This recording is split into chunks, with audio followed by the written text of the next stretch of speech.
વાતને સમજવા થોડો પ્રયત્ન કરજો.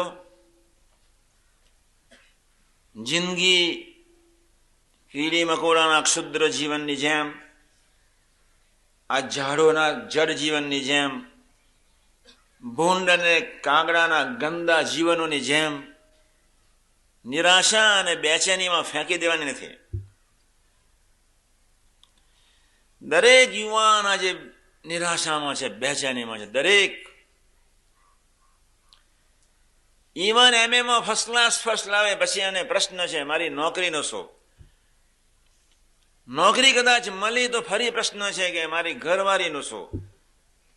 પરણ્યા પછી ત્રીજો પ્રશ્ન છે કે એ ઘરવાળી મારે સાનુકૂળ વર્ષે કે કેમ, ત્રીજો પ્રશ્ન ઉભો થશે. ચોથો પ્રશ્ન એ ઉભો થશે કે દીકરા દીકરી ભવિષ્યમાં મારા રહેશે કે કેમ, શંકા છે. આવી અનંત પ્રકારની ઉપાધિ વાળો તમારો સંસાર, એમાં આપણે બધા એક સંકલ્પ કરવાનો છે. પહેલો એક જ સંકલ્પ. અંતરથી આપને કોઈએ અંતરથી સંકલ્પ કરતા જ નથી. અને એ સંકલ્પ આપણે એ કરવાનો છે કે કોઈ પણ ભોગે સુખી થવું છે. બસ તમને દુઃખ ગમે લે, તમને સંકલ્પ કરવાનો વધુ શું છે? કોઈ પણ ભોગે સુખી થવું છે. નોંધી લેજો ડાયરી. તમે બધા જ્યાં બેઠો છો બધા અહીંથી ઉપરથી જ બોલો છો.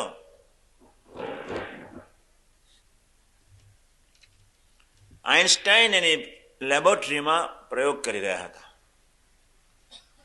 તમને મારી વાતો કદાચ સમજ ન પડે તો તમારા લીડર્સ મારફત સમજી લેજો.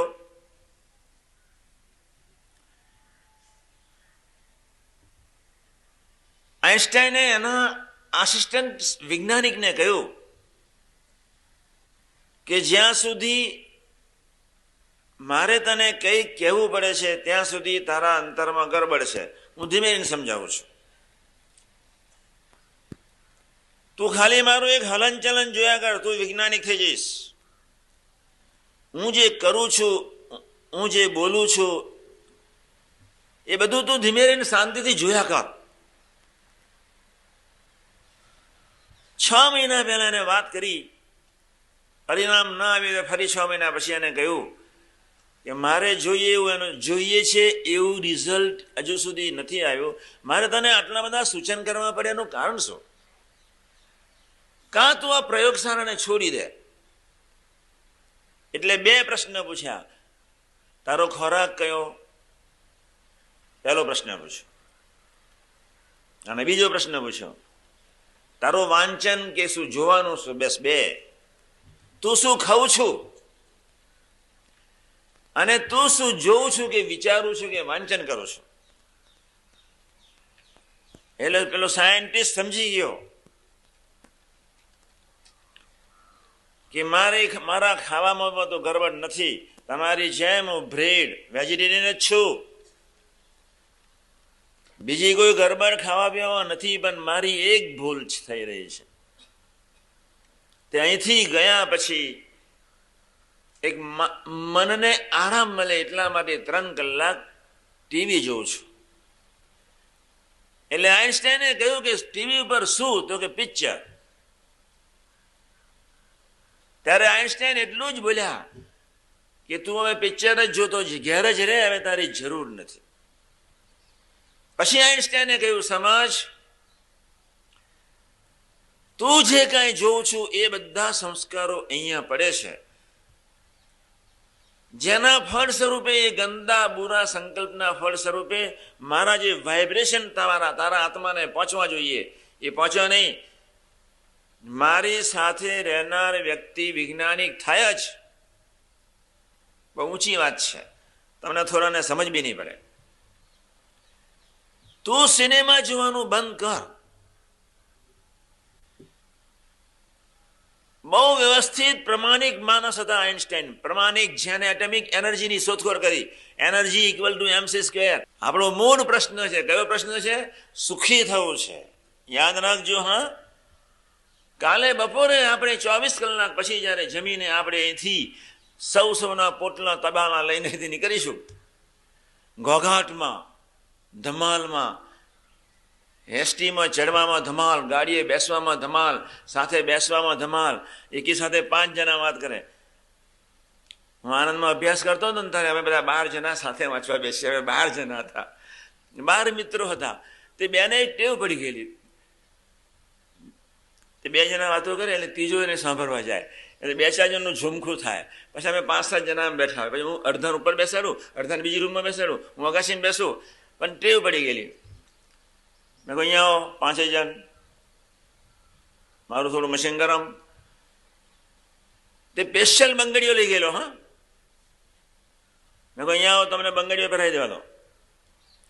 તમારા 5 જન્મમાં સ્ત્રીઓનો પ્રવેશ થાય. સ્ત્રી બધી સાથે જ બોલે, 5 ભેગીઓ થાય ને, શું બોલે? સાથે જ. કોણ કોને બધા જ મારા બેટા બધાને સમજાવે. એક તો એકલી બોલે જ નહીં. તમે અનુભવ તો કરજો. બિચારી એકલી હોય ને તમને રૂમમાં તો એકલી, એ તો બરોબર છે, પણ 2 ભેગા થાય એટલે બધા સાથે જ બોલે. મેં કહ્યું તમને બંગડીઓ પહેરાવવાની જરૂર છે. 3 કલાક વાંચવાનું એટલે વાંચવાનું. બેટર સ્કૂલ છોડી દો, મજૂરી શરૂ કરો, ગધેડા ચારવાનું શરૂ કરો, કુલી બની જાઓ, જિંદગીનો સમય નહીં બગાડો. એમ આજે હું તમને એ વાત કરું છું. આઈન્સ્ટાઈન એટલો બધો હોશિયાર માણસ, પેલાને તરત જ પકડી પાડ્યો કે તારા જીવનમાં કોઈ ગડબડ છે. આપને ખરેખર સુખી થવું હોય તો આહાર વિહાર ચોખ્ખો રાખવો પડે જ. આપણા જીવનમાં દિવેલિયું ડાચું ન જોઈએ. આપણા જીવનમાં હતાશા નિરાશા ના જોઈએ. આપણા જીવનમાં એક ધારો ઉમંગ જોઈએ. આપણા જીવનમાં ઘડપણ ક્યારેય ન જોઈએ. મરવું જ નથી. સમજાવવાનું છું રાત્રે. અત્યારે તો 20 જ મિનિટ છે, 3 કલાકે આપણે પૂરું કરવું છે. કેટલા કલાકે? તમે બધા લઘુ કરવા ના ઉઠ્યા, ધન્યવાદ ને. 3 કલાક સુધી કોઈએ ઊભું લઘુ કરવાય નહીં ઊભું થવાનું. આ વળી તમે આજે નિયમ પાડ્યો, તમે તો સાવ અડધા નવા છો. હજુ અમારા બધા આગળ બેસનારા મારા બેટા નહીં પાડતા. તો હમણાં ટ્રેનિંગ આપવાની છે. તમારા પહેલા આ લોકોને ટ્રેનિંગ આપવાની છે. વચ્ચે કીર્તન એટલે જ નથી રાખ્યું. જો કીર્તન રાખવું એટલે જય સ્વામિનારાયણ. લઘુ લાગ્યું હોય ડાયાબિટીસ વાળો તો જાય જ, બરોબર છે, પણ જેને ન લઘુ લાગે એ ફ્રેશ થવા બહાર જાય, એની પાછળ બીજા 2 જાય, પછી એને બધાને એરેન્જમેન્ટ કરતા બીજો 1.5 કલાક થાય. એટલે મેં ગોઠાઈ છે કે હું 3 કલાકની સંપૂર્ણ સેશન, 9 વાગે શરૂ, 12 વાગે જય સ્વામિનારાયણ એક્ઝેક્ટ બંધ. પણ લઘુ કરવા નહીં જ ઊભું થવાનું. આપણે શું ધરવાના છીએ? આ ડાયાબિટીસ વાળો હોય એને લઘુ કરવા જવું પડે. એને કલાકે 2 કલાકે બિચારાએ જવું પડે. તમને ખબર હશે કે આ સિનેમામાં બધી સત્યોના દર્શન થતા હશે. તમને બધાને ખબર હશે. તમને ખબર નહીં હોય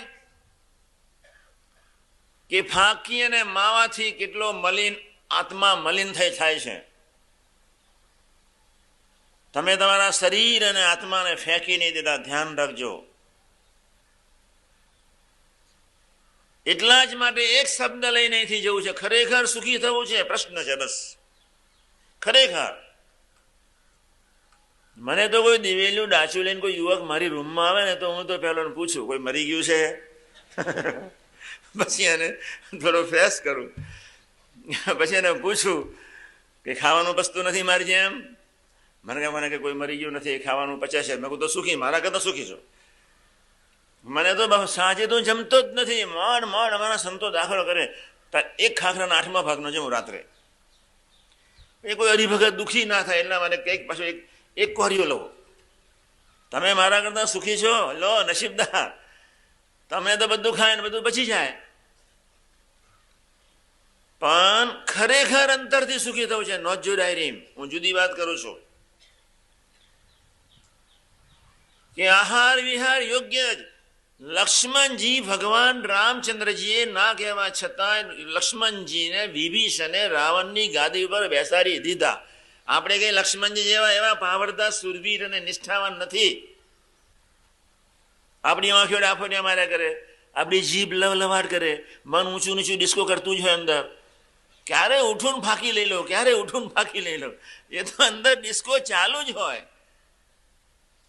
તમને બધું છોડવાનું છે. હું નથી કહેતો હા આજે છોડો, ઉભા રહો, શાંતિ રાખો.